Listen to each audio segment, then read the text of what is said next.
कोई मुहूर्त इसका होता नहीं है, लेकिन सूर्यास्त के साथ रावण दहन की परंपरा चली आ रही है। अब प्रधानमंत्री नरेंद्र मोदी को वहां पर पूजा अर्चना के साथ उनको हाथ में कलावा भी बांधा गया और राजा के धर्म की बात इसके साथ शुरू हो जाती है। दीपकी जी, राजा का धर्म हो न हो, राजा धर्म का पालन कैसे करे? यहाँ पर भले ही हम लोकतंत्र में हैं, लेकिन परंपरा तो हमेशा से रही है ना कि जितने भी प्रधानमंत्री रहेंगे, चाहे मनमोहन सिंह हो, उनसे पहले के हो, और अब प्रधानमंत्री नरेंद्र मोदी हो, वही वाण उठाते हैं और रावण को का दहन करते हैं। देखिए, मैं एक बात मानता हूं, हमारे शास्त्रों में एक बात कही गई है, यथा राजा तथा प्रजा। जिस देश का राजा जिस माइंड का होगा, प्रजा को भी धीरे धीरे उसी माइंड पे ले जाएगा। हमारे इतिहास में अच्छे और बुरे, धार्मिक और अधार्मिक दोनों प्रकार के राजा हुए हैं। रावण को ले लीजिए, उसकी पूरी सेना कैसी हो गई, राम को ले लीजिए, उनके पूरा जो अयोध्या के लोग थे वो कैसे हो गए। यहां पर मैं एक और बात करता हूं, आजकल हम लोकतंत्र में रहते हैं, इट्स ओके, हम सबको वो एक्सेप्ट करना ही पड़ेगा और है कर रहे हैं, उसका आदर भी करते हैं, बहुत अच्छा भी है।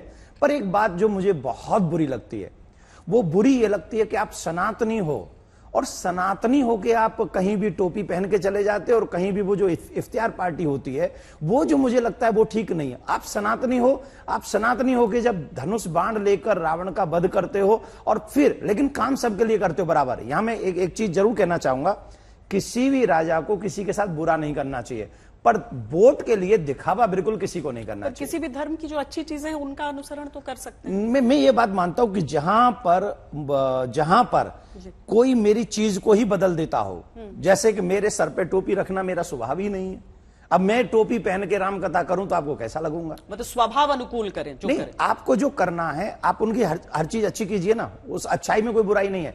लेकिन मेरे माथे पे तिलक कोई नहीं हटा सकता, वो कभी भी तिलक लगा के आपके पास नहीं आएंगे। और मैं उनकी रिस्पेक्ट करता हूं इसी बात से कि वो किसी चीज के लिए अपने ड्रेस को, अपने विचार को और अपनी आदतों को नहीं बदलते हैं, और हम लोग बदल लेते हैं। इसको देते थे नाम किसका कि हम लोग संवैधानिक सब प्रजातंत्र में हम लोग रहते हैं। पर मैं एक मोदी जी की इसीलिए तारीफ करता हूं कि ये बंदा ऐसा है, हमारे देश का सौभाग्य है कि ऐसे प्रधानमंत्री हमको मिले हुए हैं कि काम सबके लिए करते हैं, सबका साथ सबका विकास, लेकिन अपने सनातन के लिए वो भरकस काम करते हैं। आज वो राम जी के कार्य में, रामलीला में गए हैं तो पूरी उसी ड्रेस में गए जैसे एक सनातनी जाना चाहिए। देखिए, फेंटा भी उन्होंने बांधा हुआ है और जैकेट भी भगवा है, राम जी की आरती उतारते हुए।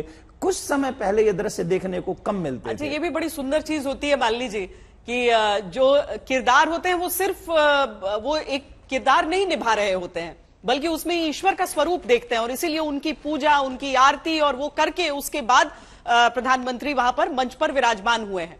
और साथ ही आपकी जो पंक्तियां जहां पर हमारा विराम लगा था, उस प्रतीक्षा को भी अब पूर्ण कीजिए मालिनी जी।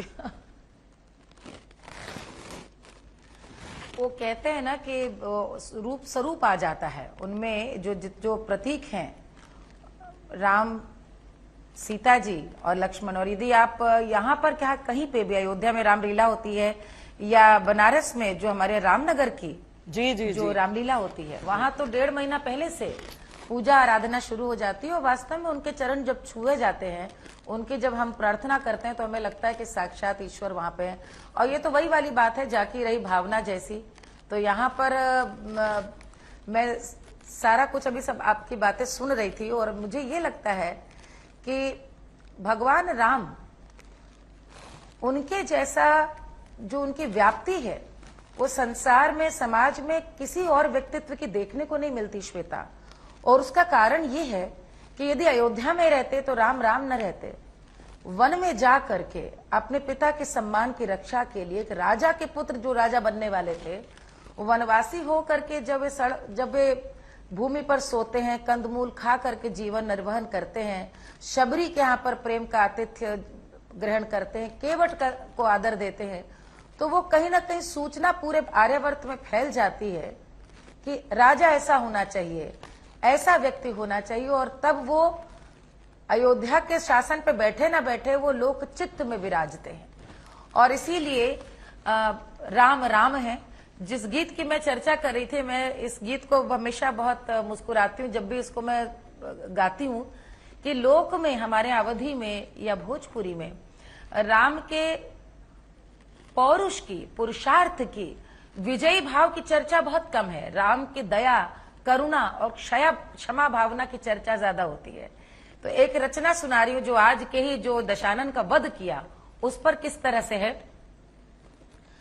अजुए रावण वाके रन में हम मरबे, अजुए रावण वाके रन में हम मरबे, अरे रन में मरबे, हाय रन में मरबे, अरे अजहू रावण वाके रन में हम मरबे, अरे अजुए करब गढ़ लंका पे चढ़ाई, अजुए करब गढ़ लंका पे चढ़ाई, करुब दसानन से अजुए लड़ाई, करुब दसानन से अजुए लड़ाई, अरे दुष्टन के खेतवा में खेदी खेदी मरब, आज मरबे, अरे अजुबे रावण वाके रन में हम मरबे, अजुबे निपट जइबे पाप पुंज रावणवा, अजुबे निपट जई है, निपट जाएगा आज ही, अजुबे निपट जई है रावण पाप पुंजवा, कर्मन के फल पाए जन्म के पपिया, गिरधर के ईस वो कर छाती, आज हम फोरबे, अरे फोरबे रावणवा के रन में आज हम मरबे, अरे अजुबे रावणवा के रन में हम मरबे। आज रण में राम कह रहे हैं, प्राण पढ़ रहे हैं कि रावण को आज वध करके ही ठानेंगे। ये जो वीर स्वरूप है राम का, ये भी मुझे लगता है आज प्रेरणा बननी चाहिए युवाओं की, क्योंकि राम के विनीत भाव, राम के दयावान भाव को, दयावान और क्षमा के भाव को, लेकिन राम एक ऐसे मर्यादा पुरुषोत्तम है कि शत्रु से भी मर्यादा से लड़ाई करते हैं, लेकिन यदि स्त्री को किसी ने बलपूर्वक छीन लिया है तो शत्रु को छोड़ते नहीं है।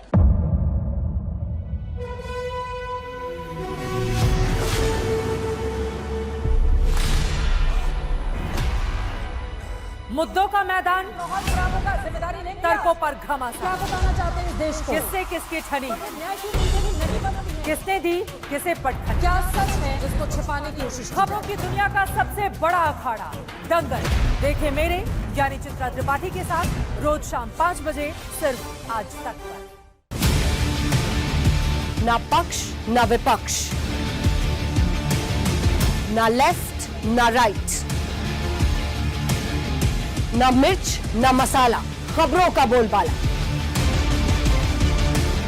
निडर निर्भीक सबसे सटीक स्पेशल रिपोर्ट सिर्फ आज तक पर।